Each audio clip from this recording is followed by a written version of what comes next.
హరి ఓం శివాయ గురవే నమః. ఉచ్ఛిష్టం శివనిర్మాల్యం వమనం శివకర్పటం కాకవిష్టా సముత్పన్నః పంచైతేతి పవిత్రకాః. ఈ శ్లోకానికి అర్థాన్ని మనం చక్కగా తెలుసుకుందాం. ఎంగిలి శివ నిర్మాల్యం, వాంతి అంటే కక్కినది. శవము పైన కప్పిన బట్ట కాకి రెట్ట నుండి పుట్టినది, అత్యంత పవిత్రములు. ఇవన్నీ అన్నమాట. సమన్వయం. ఉచ్ఛిష్టం అంటే ఎంగిలి. ఉచ్ఛిష్టం అనగా ఎంగిలి అంటే దూడ తాగిన తర్వాత పితికిన ఆవు పాలు.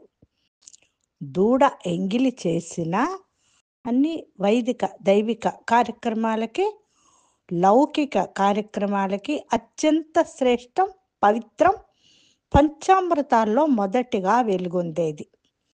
ఇక శివ నిర్మాల్యం, శివార్చనానంతరం తీసిన ఆ పూజా ద్రవ్యాలు శివ నిర్మాల్యం.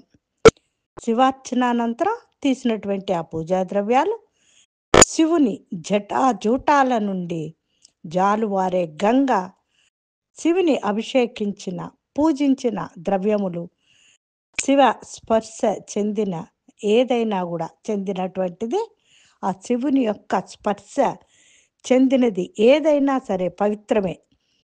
విధి పూర్వకముగా గ్రహిస్తే అవి అత్యంత మహిమాన్వితములు. అవి అత్యంత మహిమాన్వితములన్నమాట. ఇప్పుడు వమనం అనగా వాంతి లాగా కక్కినది. వమనం అంటే ఏమిటి? వాంతిలాగా కక్కినది అంటే రకరకాల పూల నుండి తేనెటీగలు మకరందం సేకరించి తేనె పట్టులో దాచటం, త్రాగిన తేనెను తేనె పట్టులో కక్కుట ద్వారా దాచిన అది వైదిక అర్చనాది కార్యక్రమాలకు అత్యంత పవిత్రమైనది. ఇవి ఈ తేనె పట్టును దాచటం, ఆ త్రాగిన తేనెను తేనె పట్టులో కక్కటం అన్నమాట. అటువంటి ఈ తేనె పట్టు నుంచి మనం తీసిన తేనె మన దైవార్చన కార్యక్రమాలకు అత్యంత పవిత్రమైనదే. ఇప్పుడు పంచామృతాలలో ఒకటి, అదేమిటి? శవకర్పటం అనగా శవంపై కప్పబడిన వస్త్రం. శవకర్పటం శవంపై కప్పబడినటువంటి వస్త్రం అన్నమాట. అంటే చనిపోయిన పట్టుపురుగు చుట్టూ ఉండే పుట్టుగూడు నుండి తీసిన దారముతో చేసిన పట్టుపుట్టం. పట్టుదారం తీయటానికి పట్టుకాయలో దాగున్న పట్టుపురుగుని చంపి అది చనిపోయిన తర్వాత పట్టునూలు సేకరించినప్పటికీ పట్టు వస్త్రం శుభకరమే. ఇప్పుడు ఇంకొకటి ఏమిటి?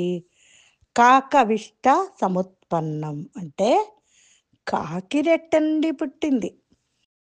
కాకవిష్ట సముత్పన్నం అంటే ఏమిటి? కాకి రెట్ట నుండి పుట్టినది. దేవాలయ, తటాక, నదీ తీర, మైదాన అరణ్యాలలోని రావి చెట్లు కాకిరెట్ట అనగా విసర్జనం ద్వారా స్వతసిద్ధంగా మొలకెత్తి పెరుగుతాయి. అయినా కూడా రావి పరమ పవిత్రం, సాక్షాత్తు విష్ణు స్వరూపం, త్రిమూర్తి స్వరూపం. ఈ యజ్ఞయాగాది క్రతువులలో సమిధగా సమర్పించుటకు అత్యంత అర్హమైనది.